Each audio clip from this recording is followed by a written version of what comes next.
Good morning and a warm welcome to Sunday Start Yoga. If you don't know what yoga means, then you're about to find out, because I'd love it if you could join me for 20 minutes, maybe 25 minutes. Yoga is really ridiculously simple. It allows us to do the most normal feature of our nature, which is to move. And we're going to do it with a bit of strength. We will get the heart rate up a little bit, but it's also going to have some wonderful stretches in it too. Why do we practice yoga? Well, as I've said, it's the most natural thing in the world to move rather than be stuck sitting for chunks of our lives. And the effects of yoga are, well, you can be the judge of the effects. You can decide whether you feel better after 20-25 minutes of yoga. And you simply need to listen out for any modifications that I guide you towards if you've got any niggles. So it's for everyone. Come and join me. Find yourself a spot. So clear any rubbish out of the way. Just kick it all to one side and ignore it for the next 20 minutes. And we're going to start in a very popular yoga pose called Downward Facing Dog. So we're going to land on our hands and our knees, tucking your toes under. You're going to allow your hips to float up. And once you've got there, just allow your feet to maybe move a tiny bit closer to your wrists and soften into your knees. And imagine that you've got a long tail and you're sending the tail to the sky, and the neck is long and the head is heavy. And you're drawing the tummy in, so there is some tummy engagement there.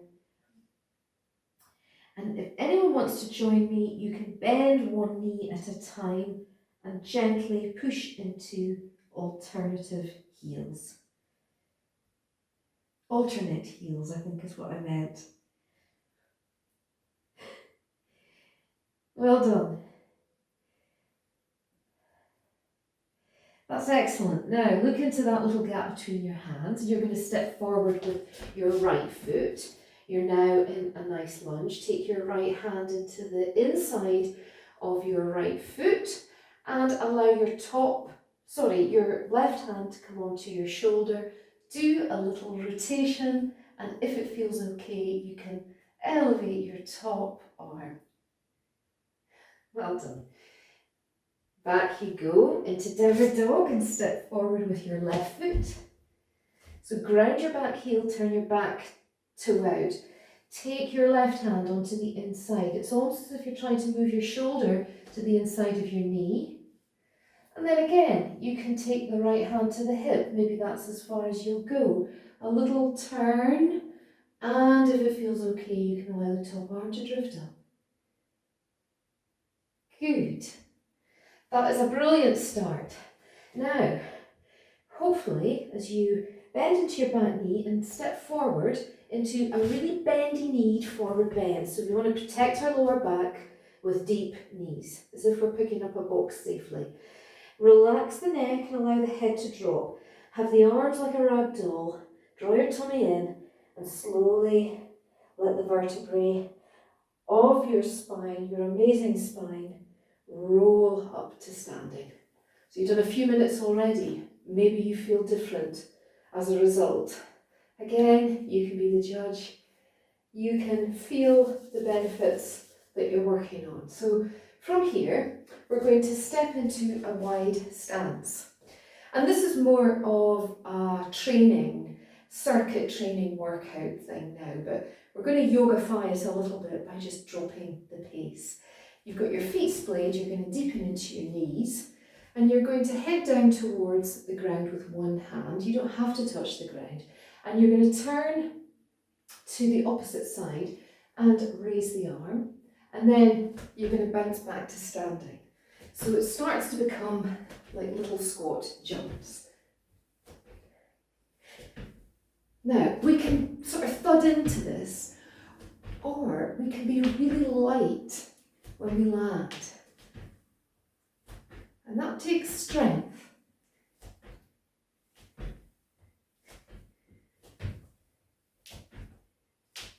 concentrating on our strength. We're deploying it for soft landing. So, a couple more. Well done. And allow your arms to drift up above the head, hands together. Let's come back down to the mat. Okay, so there's two ways to do plank pose. It depends how happy we are bearing weight on our wrists. So if we're happy to do so, you can take your shoulders above the wrists, straighten into the legs, engage the tummy. Here you are in plank. If you want to work a little more gentle on the wrists, dropping down onto the elbows, clasping the hands, look lower to the ground, but you're still hovering nicely with that lovely strength that you have. And cultivate a deep breath here, because that deep breath will sustain you in the pose for longer than you might otherwise feel. You can do it comfortably. So well done. Let's drop our knees and come into a classic variation on the child's pose, whereby we're going to tuck our toes under and send the hips back to the heels and have our arms outstretched ahead of us. Now bring your fingertips onto the ground only, so you're making this lovely little deep groove with your palm, and that just fires you up nicely in between the shoulder blades. Press with the big toes. Allow the neck to be nice and relaxed and long. Good, okay. So let's come back into plank pose. Now you can do this from the variation with the elbows down. It's a little trickier, but let's see how we go. We're in plank. So if the bum feels a little bit on the high side, bring it down, lever it down in line with a nice diagonal alignment between your head, shoulders, hips and heels. And we're taking one knee to the elbow and back again. So it's a dynamic thing, but the tummy is nicely engaged. Again, galvanizing a deep, strong and slightly noisy breath to help you on your way. Two more, one to each side. Lovely. Well done. Now moving either back down to the ground if you prefer, or if you're wanting to work a little more dynamically this morning, float the hips up, downward dog. There you are. Well done. So that gets the heart rate up really nicely for a Sunday morning. Okay, so our next move is going to be a moving sequence. And let me quickly explain it to you. We're going to start in downward dog. You're going to drop one knee, you're going to take your other knee, foot out to the side, and you're going to open the top arm, and then back into downward dog and repeat. Just watch the knee when you make that transition. Watch both knees. Up you go into downward dog. Okay, let's have a little go at that. You can go at a nice pace. You can speed it up if you wish. Starting again in downward dog. Let's drop our right knee to the ground. Turn out your left foot and then opening out. Nice and wide, gazing up. Back into downward dog. Drop your left knee, turn your right foot out. Open the chest nice and wide. Let's see if we can introduce the breath now. Exhale, take a deep breath in, and then exhale in downward dog. And then inhale as you drop your right knee and expanding almost through and beyond the fingertips. Exhale, downward dog. Down you go, opening on your opposite side. Nice deep breath in, exhale, downward dog. So this is ideal on a cold, damp morning, because not only does it get the heart rate up, it works nicely into our joints, including our small joints like our wrists and our ankles, our toes. warms them up, and it's great for wintertime warming. How are you getting on?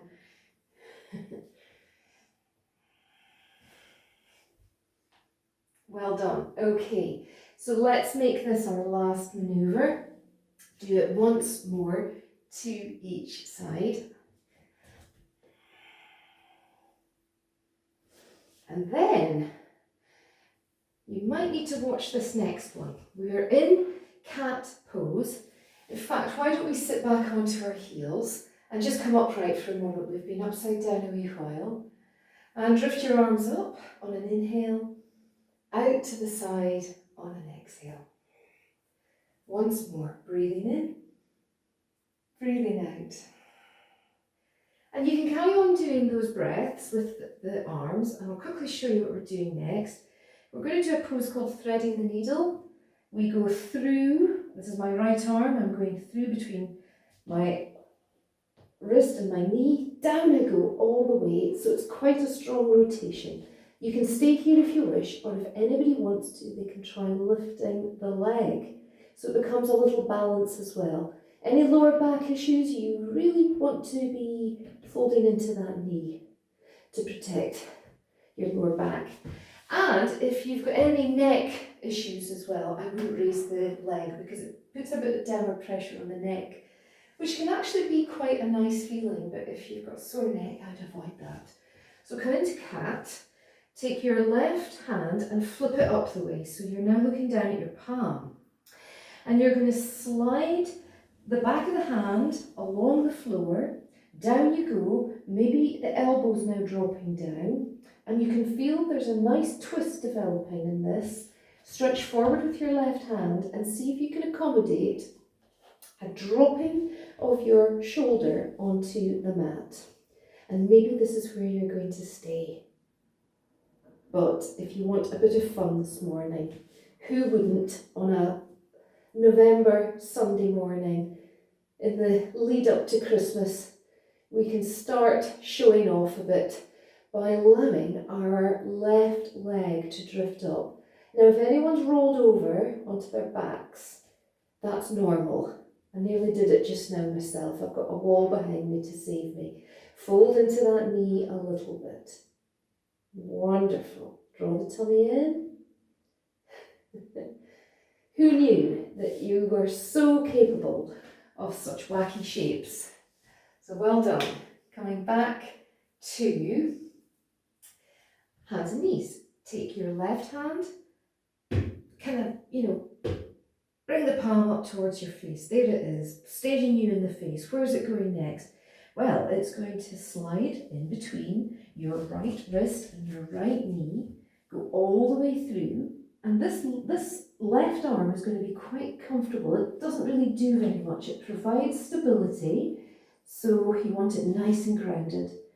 You're sending down the cheek, turn the other cheek so that you're nicely landed just on the side of the head there, the shoulders melting into the ground, and the tail is lifting, the tummy is engaged. Take your right hand wide if you need to, that will give you a wider base from which to work from, and then if it feels like the time of day for this, why not? You can allow your right leg to drift up. Let the heel lead a little, keep the knee nice and soft.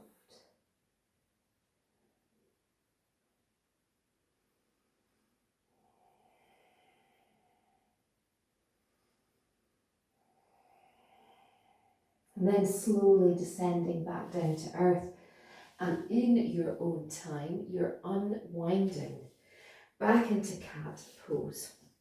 Excellent stuff. How many minutes have you now been doing? So just over 10 minutes. Do you feel any different? Now you can come into a squat. If you don't like squatting, that's okay. You can come into kneeling instead. Maybe tall kneeling would be good. But, try, if it feels okay, to be high on your heels, fingertips supporting you here. And the heels are descending, but they're off the ground.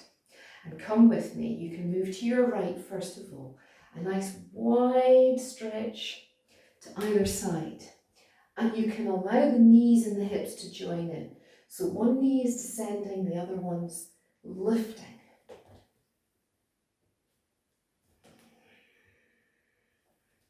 Rolling over the feet, everything involved. Excuse my creaking joints. It's not a very good advert for yoga, is it? But if your joints are creaking, know that they're showing their appreciation for the movement, the beautiful movement, and the shapes that you are making this morning. Lovely, well done. Okay, so we're going to stretch our legs out ahead of us now, and I'd like you to fold your right foot in towards your thigh, and your left leg is extending away. Now, if you have a dressing gown, belt, or a scarf or something like that, you might want to flip it over the foot as a little support. If you can reach the shin, then that saves you the bother of going to get anything. What you also might be okay at is bringing your index finger, your middle finger in behind the big toe on the left side. And it doesn't matter if you've not got hold of the foot, but if you can just encourage the thigh to roll in a little bit and for the heel to move away, you're in a good place. And then this side is going to open up beautifully. So you turn your right palm, you're on both sitting bones, so have a little shiggle and make sure that you're on both sitting bones. Keep the neck nice and relaxed, maybe even draw the chin in ever so slightly. And you're opening and lengthening through the right side of the body, but you're not collapsing into your left. If anything, there's a little lift in the left waist. And up and over you go. And this is where we start to notice a deeper change taking place. So we're not flinging ourselves around anymore. We've got that connection through the earth. And only we can feel the dynamic shifts that are happening. As we breathe, we're rolling that top shoulder back.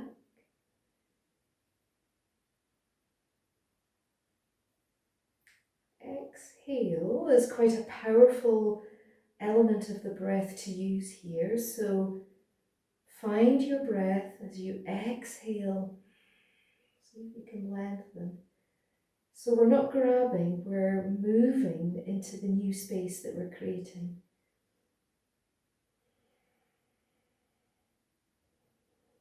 Breathing into that new space that you have found. So we didn't need to go grabbing and searching and quick, now. It all opens up for us without effort, just by being here. Let's fold into your left foot now.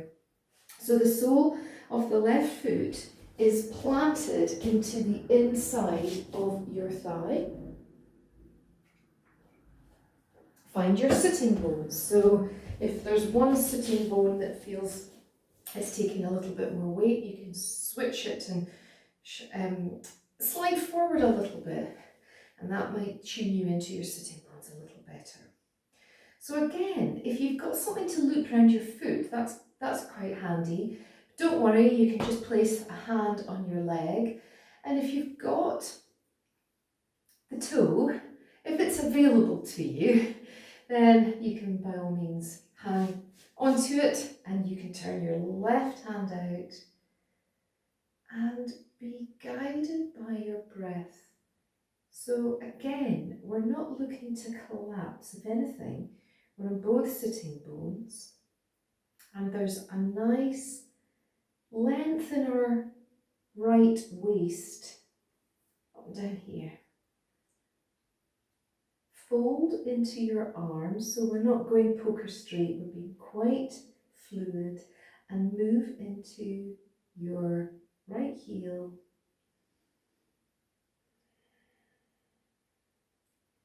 and be guided by your breath. So gently contract the back of the throat ever so slightly, so that the breath now sings over the vocal cords, almost on the very cusp of a sigh.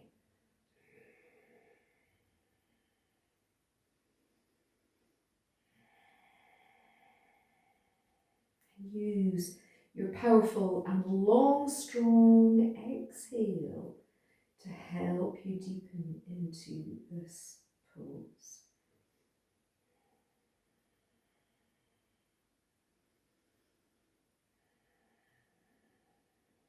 So I'm so pleased that you're still with me. Bring both arms down to the side. Come into kneeling. If you're uncomfortable kneeling, know that you can sit any way you wish, as long as you're comfortable. And bring your arms above the head and link all fingers together. So thumb through to pinky. And then take a deep breath in. And as you exhale, bring the arms out to the side. Inhale and make the connection again. Exhale. Once more.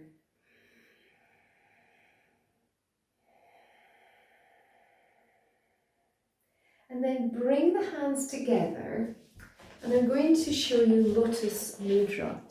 So mudras are where we make a gesture with our hands, and it's said to create a seal of energy. So it's a very efficient use of our energy. When we link our fingers together, the energy dissipates less, and this is really subtle stuff. But again, it's like most yoga, it's best felt rather than described. And you can bring your pinky together and you can bring your thumb together. So you're creating this deep hollow with the heels of the hands virtually touching. So the three middle fingers are spreading open. Now, I don't have a lotus, but the Yoga Scotland Foundation course students gave me these beautiful flowers. And I do have a lily in here, in amongst the bouquet. And if you have a look at the lily, this is the kind of shape that you're making with your Lotus Mudra with your hands just now. Isn't it amazing how nature and the patterns in nature are repeated? And you're emanating this beautiful shape now with your Lotus Mudra. And I'd rather you focused actually on your breath and close the eyes and allow this lovely deep space to be formed in your beautiful Lotus Mudra.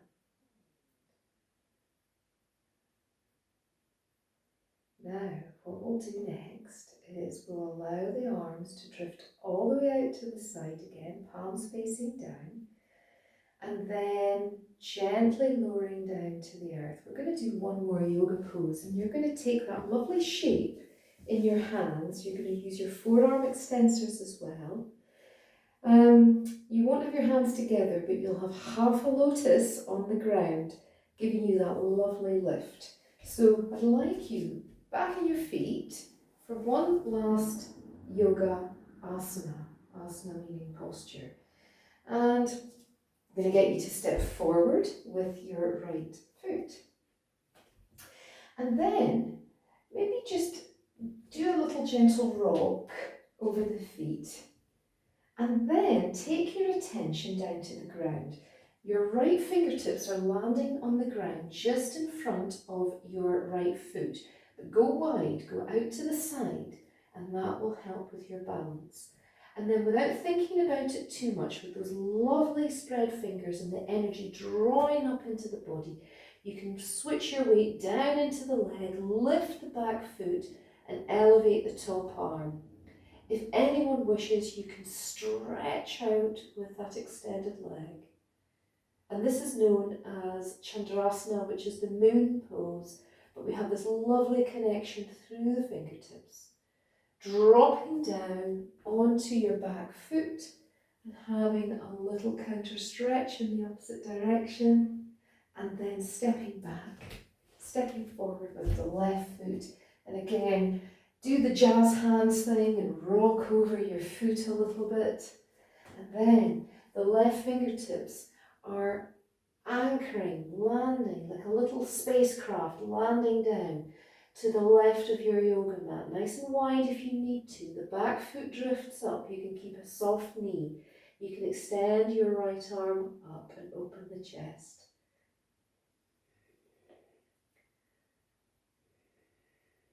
Well done, everyone. Step back, palms together, step forward, arms above the head, forward bend, deep knees. Step back once, twice. Here you are back in plank pose, but we're going to rest in traditional balasana now. And what you might want to do is take both hands, make a fist, stack them one on top of the other, and melt the forehead over this support. Allow the heels and the hips to gravitate towards each other. And then you can either stay here if you're enjoying the comfort of this, or you can slide the arms back. Bring the knees out to the side if you need to. And here you are in a classical balasana pose. Child's pose, introspective and nurturing.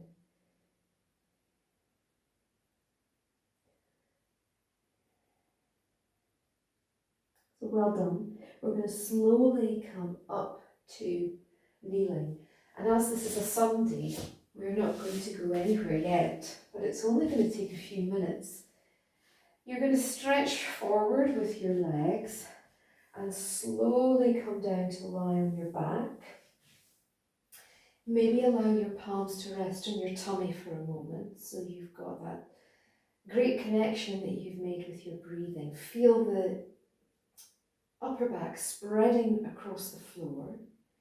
If you feel a little arc in the lower back, you can gently tilt the pelvis towards your face a little, draw the chin in, and maybe allow the arms and the hands to land on the ground next to you with the palms facing up. If you wish, you can lengthen into one leg and the other leg.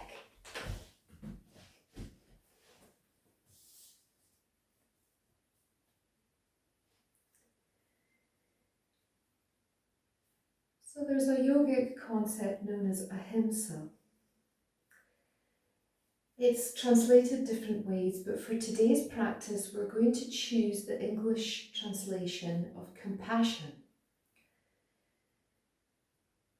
And compassion towards ourselves.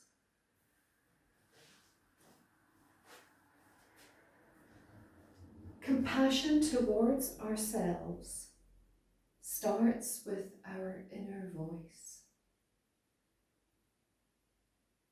Our chatter, our dialogue that we have with ourselves every day during our conscious, awaked part of the day. I'm sorry, I don't think there's such a word as awaked. Awakened part of the day. So compassion starts with how we talk to ourselves.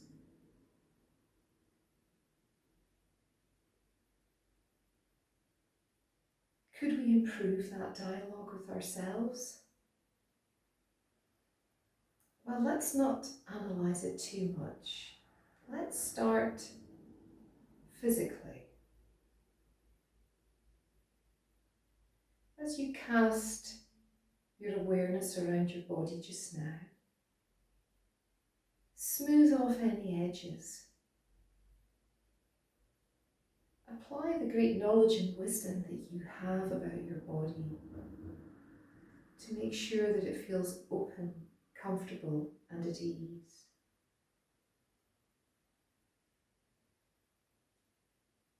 and breathing.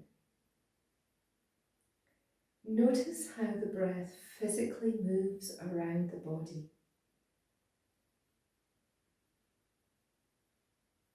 Some parts of the body respond very obviously to the breath, and others less so, subtly so.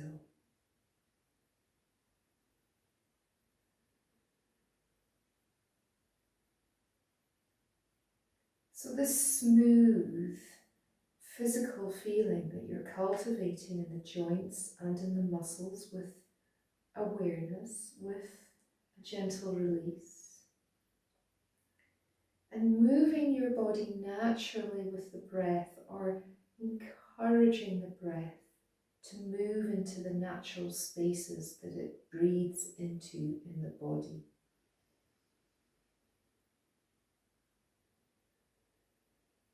Discover the space. Bathe in the light.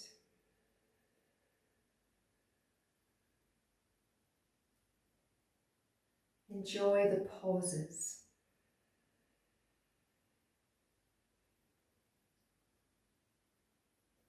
Enjoy the moment.